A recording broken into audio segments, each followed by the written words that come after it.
रुको तो, थोड़ा सब्र तो करो, रुको तो, थोड़ा सब्र तो करो, एक्साइटेड तो हो थोड़ा सा, एक दिन का वेट करो। इज्जत मंतशा व जिल्लत मंतशा। रही गुलाम के अदर के इन बच्चों की बात, तो ये कुछ ज्यादा बड़ा मामला नहीं है, ये दुनिया के लिए बड़ा होगा, ये मोमिन मलिक के लिए कोई घना बड़ा मामला नहीं है, चुटकियों का खेल है ये। लेकिन अभी देखते रहो कि इस केस में हुआ क्या। माशाल्लाह माशाल्लाह। लेकिन एक खातून इलीगल तरीके से पहली दफा अपने मतलब ऐसा वाकया कभी नहीं हुआ पहले कि 4 बच्चों को साथ लेके आई, ढाल बना के ले आई, ऐसा तो कभी नहीं हुआ सर। देखिए, जब इंसान बेवफा होता है ना, चाहे कोई भी हो, जब उसके सर चढ़ के बेवफाई बोलती है ना, वो जरूरी नहीं कि कोई लेडी हो, वो जेंट्स भी हो सकता है, भाई भी हो सकता है, साथ काम करने वाला भी हो सकता है, साथी वकील भी हो सकता है, कोई जर्नलिस्ट भी हो सकता है, कोई पुलिस वाला भी हो सकता है। बेवफाई बड़ी खतरनाक चीज है।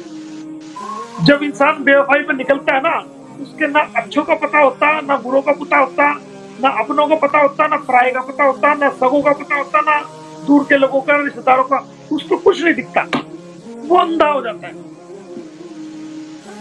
कुछ नहीं दिखता उसको, ना उसको अपने बच्चे दिखेंगे, ना उसकी अपनी खानदान की इज्जत दिखेगी, ना अपने शोहर की इज्जत दिखेगी, ना अपनी बहनों का, माँ का, बाप का, पड़ोसियों का, खुद का कुछ नहीं दिखेगा, उसको बस वही नजर आएगा। तो आप समझ ही गए होंगे।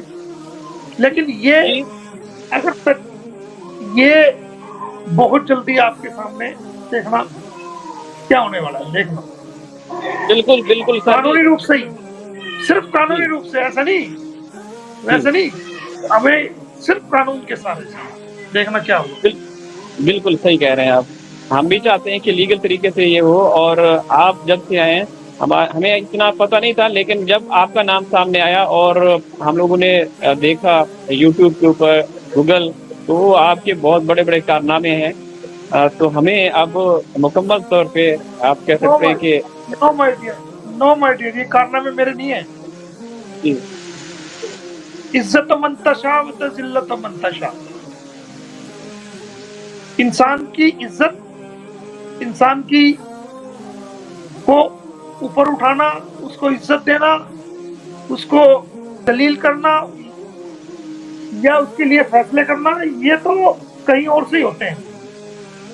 ये इंसान के हाथ में नहीं है कि वो जो ना कोई इज्जत हासिल कर ले, या कोई किसी सारी दुनिया मिलकर किसी को बेइज्जती करना चाहे तो नहीं हो सकती, जब तक के कोई और ना चाहे तो।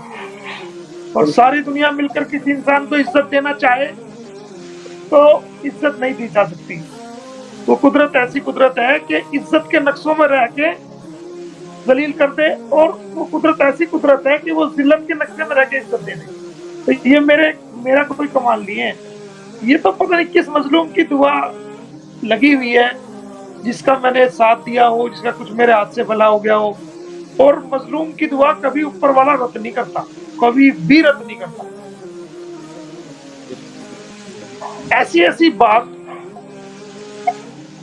कानूनी लड़ाई के दौरान, ऐसी ऐसी बात जहन में आती है, ऐसा जहन ऊपर वाला खोल देता है। मैं खुद समझता हूँ कई बार कि यार ये बात कहां से मेरे दिमाग में आई, ये कैसे हो गया। तो जब आप अच्छे की तरफ कदम बढ़ाओगे तो आपकी कुदरती मदद भी होगी, अच्छे लोगों का साथ भी मिलेगा, बशर्ते कि आपकी नीयत अच्छी हो। कोई भी आप काम करो, काम करने से पहले आप अपनी नीयत को देखो कि आपकी नीयत क्या है इस काम के अंदर। अगर आपकी नीयत अपने पर्सनल मफाद की नीयत है तो उसकी कोई गारंटी नहीं है। लेकिन अगर आपकी नीयत पर्सनल कोई नीयत नहीं है और दूसरों को फायदा पहुंचाने की नीयत है, तो आप देखिए फिर उसके अंदर क्या होता है।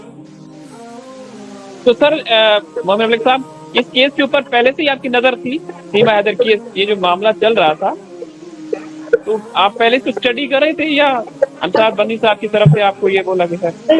मतलब ये कुछ केस ही नहीं है मेरे पास, तो सारे यहाँ पर मर्डर ट्रायल है, बलात्कार के केस। अभी पिछले 20/12/2023 को मैंने 2 लोगों को फांसी के ऑर्डर कराया, 5 साल मुकदमा लगा। उसके 2 बच्चे थे उस पेरेंट्स के, एक लड़की को उठा करके गैंगरेप करके मर्डर कर दिया गया था, उसका भाई गवाह था एक, उसी केस में उसका एक भाई गवाह था उस लड़की का, उसके भाई का भी कत्ल कर दिया गया। तो उन लोगों को मैंने जहाँ पर वो रहते थे वहां जान का खतरा था, वहां से उठा करके उनको मैंने पानीपत बसवाया, उनकी उनकी सुरक्षा कराई, उनको सुरक्षा दिलाई, और 5 साल तक फ्री ऑफ केस मैंने उनका केस लड़ा। सर ये जो चौवन हरियाणा में गवाह, ये सर जो ये हरियाणा में वाकया पेश आया निर्भया केस से मिलता जुलता। ये हरियाणा में निर्भया कांड था बिल्कुल। और 54 गवाहों की गवाही कराई, 176-74 पेशियां लगी, 5 जजेस बदले गए, और 4 बार मैंने फाइनल आर्गुमेंट करी, लेकिन कोई जज फैसला नहीं दे सका। आखिरकार उसमें फांसी के ऑर्डर हुए। तो ये जो सीमा हैदर का मामला कुछ भी नहीं है, कुछ भी मामला नहीं है। ये सोचने वालों के लिए होगा, मेरे लिए तो मैं समझता नहीं मेरे लिए कुछ मामला है। सर आप आए, अब हौसला बढ़ा है, तसल्ली हो रही है कि जिस तरीके से आप कह रहे हैं कि ये आपका एक चुटकियों का काम है, ये हो जाएगा, बाएं हाथ का खेल है। लेकिन कुछ खबरें इस तरह की भी आ रही हैं कि ये डिले हो सकता है, ये मामला लटक सकता है 5 साल के लिए, 7 साल के लिए। तो ऐसे कैसे हो सकता है सर? वेट एंड वॉच, आप देखना 5 लगेंगे या 4 लगेंगे, 5 साल की तो कैद कराऊंगा इसको मैं पहले। एपी सिंह साहब को नहीं, एपी सिंह तक बॉर्डर क्रॉस करके आया नहीं है, बॉर्डर क्रॉस करके तो सीमा आई है ना। नहीं तो एपी सिंह साहब भी तो आएंगे ना आपके मैदान में, उन्होंने तो अपनी हिकमत अमली बनाई होगी कि आप मोमिन। आ जाए, आ जाए एपी सिंह साहब, वेलकम, स्वागत है आपका। क्या दिक्कत क्या है? तो दिक्कत क्या है? चले बड़ी मेरे लिए क्या कोई हवा कोई है, है? बिल्कुल।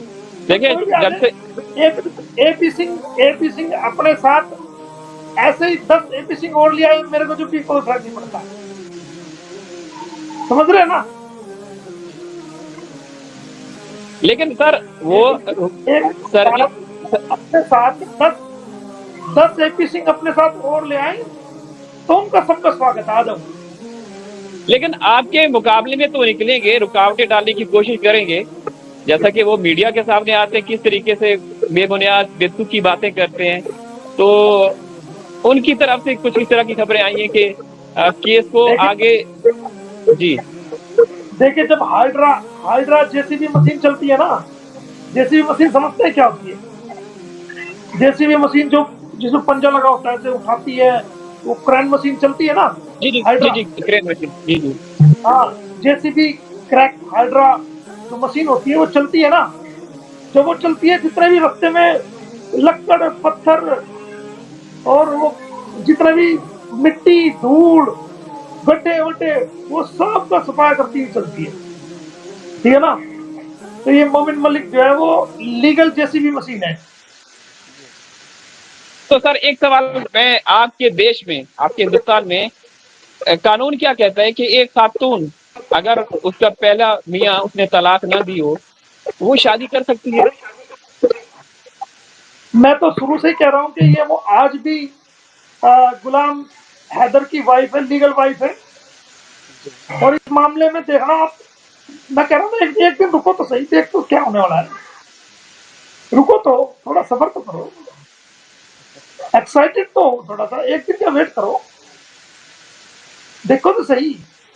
कोई माइकल लाल अगर इसको ये कह दे कि ये सचिन मीना की घरवाली है, तो मेरे को बता देना, अखबार भी नहीं बोल सकते, चैनल वाले भी नहीं बोल सकते, एक दिन का वेट करो बतावा। लेकिन सर वो मुतमईन क्यों नजर आती है, सेटिस्फाइड क्यों नजर आते हैं वो लोग, वो ऐसी खातून। जी अरे भाई मेरे, जितना उनको नॉलेज है वो उस हिसाब से आराम से बैठे, जितना हमें नॉलेज है हमें, हम वैसे सेटिस्फाइड है। क्यों? उनको जितनी जिनकी जिनकी वो उनको समझ है, वो अपनी समझ के अनुसार बैठे हैं। हमें अपना पता है, हमें अल्लाह ने कितनी समझ दी है, परवरदिगार ने, उस गॉड ने, परमात्मा ने कितनी समझ दी है कानूनी, उसका हमें पता है, उसका हमें पता है ना। बिल्कुल। आपके अंदाज़े गुफ्तगू से भी महसूस होता है कि काम होगा, बहुत जल्द होगा, और ये आपके लिए कोई मुश्किल का सबब नहीं बनेगा। कुछ भी नहीं है, कुछ भी, चिंता मत करो, कुछ भी नहीं है, देखना। तो सर आपने जो ये कार्रवाई, अदालती कार्रवाई का आगाज किया, ये बच्चों को डिपोर्ट करने के हवाले से या सीमा का भी साथ है, सीमा को भी डिपोर्ट किया? बच्चे रिपोर्ट अभी मैंने छेड़ा ही नहीं है, अभी तो फाउंडेशन डल रही है केस की। भाई एक बार बताओ, कोई कोई अनमैरिड इंसान ये दुआ मांगने लगे कि ए मेरे खुदा, ए मेरे परमात्मा, ए मेरे भगवान, मुझे बच्चा दे दे, मुझे बच्चा दे दे, मुझे बच्चा दे दे। ठीक है, दुआ मांगना अच्छी बात, अरे भाई पहले सगाई कर, शादी कर, उसके बाद बच्चे मांग।